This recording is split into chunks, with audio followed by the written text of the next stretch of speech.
CG board class 10th और 12th student के लिए हमने इस क्रैश कोर्स को ऐसे डिजाइन किया हुआ है कि हर एक चैप्टर से हम 10 मिनट के 5 वीडियो लेक्चर्स बनाएंगे।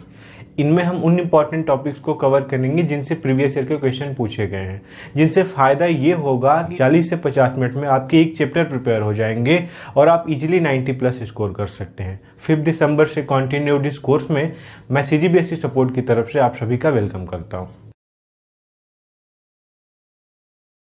क्रैश कोर्स में आज जो हम न्यूमेरिकल करने वाले हैं इसके बारे में मैंने पहले इन्फॉर्मेशन दे दी थी कि सेकेंड चैप्टर से न्यूमेरिकल पूछे जाते हैं क्लास 12th के बोर्ड एग्जाम में।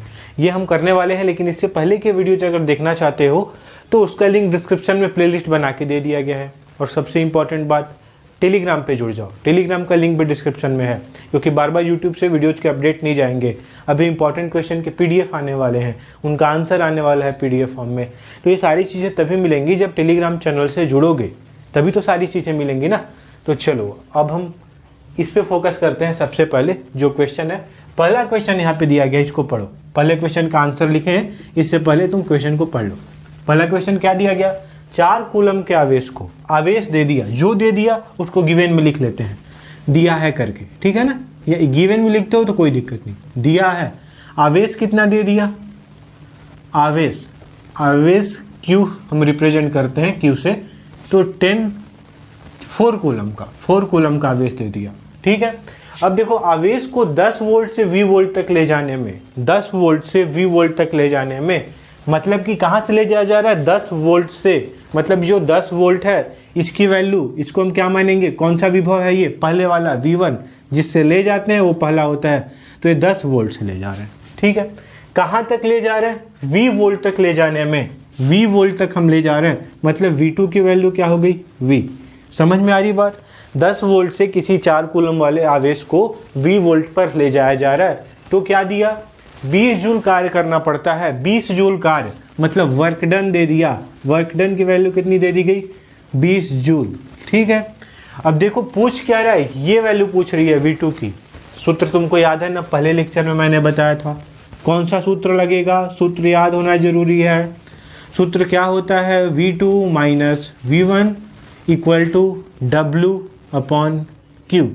यहाँ से V2 निकालना है, V2 को इधर छोड़ देते हैं, तो V2 इक्वल टू W/Q, और इधर V1 जाएगा तो प्लस हो जाएगा।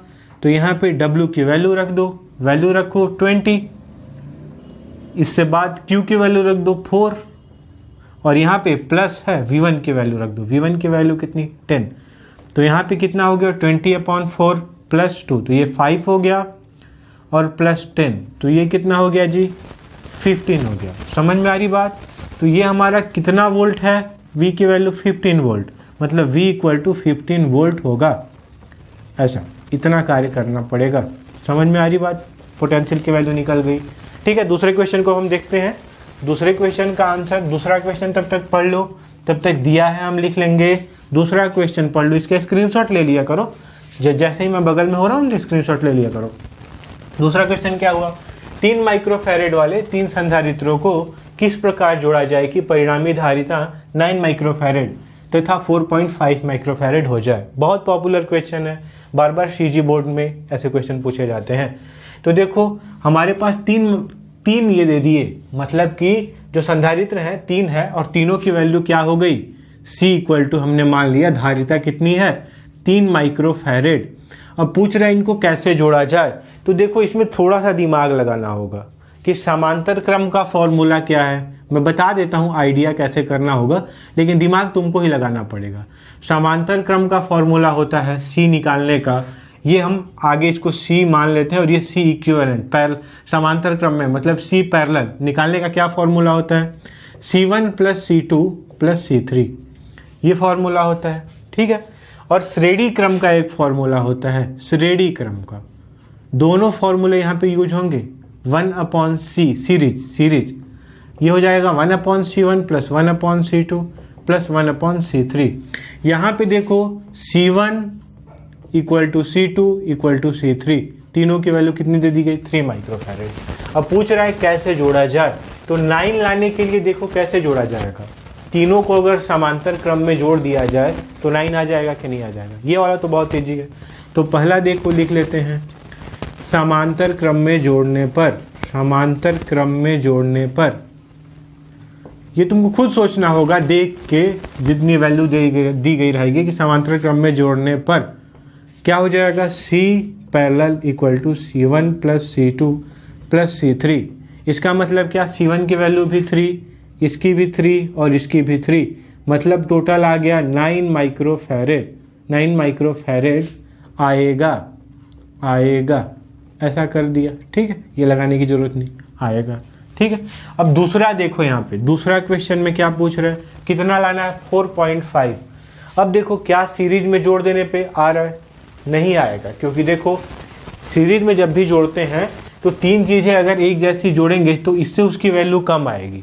समझ में आ रही बात, मतलब 1/3, एक का 3 है ना, 3 पहले मैं ही बताया था कि अगर इसको जोड़ोगे तो पूरे सीरीज की वैल्यू, जो टोटल वैल्यू आएगी वो 3 से भी कम आएगी सीरीज में जोड़ने पे, इतनी धारिता कम हो जाती है।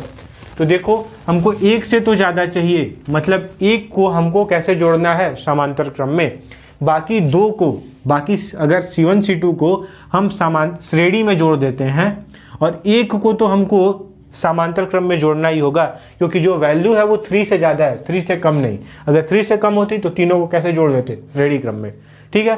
तो एक को हमको किस में जोड़ना है, याद कर लो यहाँ पे कि समांतर, श्रेणी क्रम में नहीं जोड़ना, समांतर क्रम में जोड़ना है, ठीक है।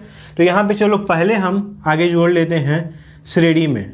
श्रेणी क्रम में दो को जोड़ने पर, दो कैपेसिटर को, दो संधारित्र को जोड़ने पर, संधारित्र को जोड़ने पर कितना आ रहा है, C और श्रेणी क्रम में, सीरीज में 1/CS 1/3 प्लस 1/3, तो ये हो गया 2/3। समझ में आ रही बात। तो यहाँ से CS की वैल्यू आ जाएगी 3/2, जो कि कितनी होगी 1.5 माइक्रोफैरेड।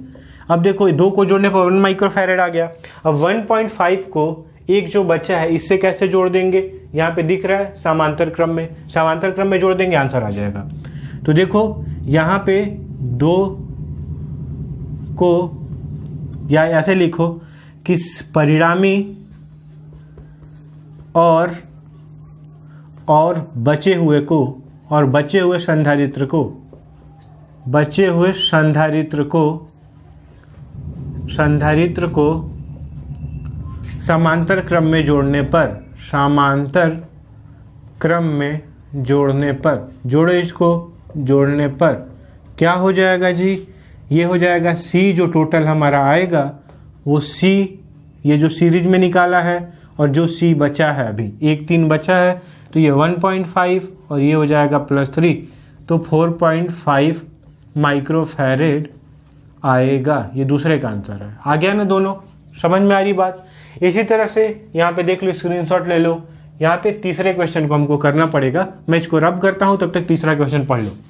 तीसरा क्वेश्चन क्या क्या दिया है ये देख लो उसमें, ठीक है। तो तीसरा क्वेश्चन देख लिया, तीसरा क्वेश्चन को देखते हैं इसमें क्या दिया है। इसमें क्या दिया, आवेश दिया। आवेश मतलब Q की वैल्यू दे दी +4 माइक्रोकूलम, और क्या दे दिया, त्रिज्या दे दिया, रेडियस दे दिया। त्रिज्या की वैल्यू कितनी दे दी, 9 सेंटीमीटर। अब कौन सा सूत्र लगाएंगे, निकालना क्या है, सबसे पहले हमको संधारित्र की त्रिज्या दे दिया, संधारित्र की धारिता C के लिए क्या सूत्र होता है, 4πε0, और हमारा रेडियस होता है।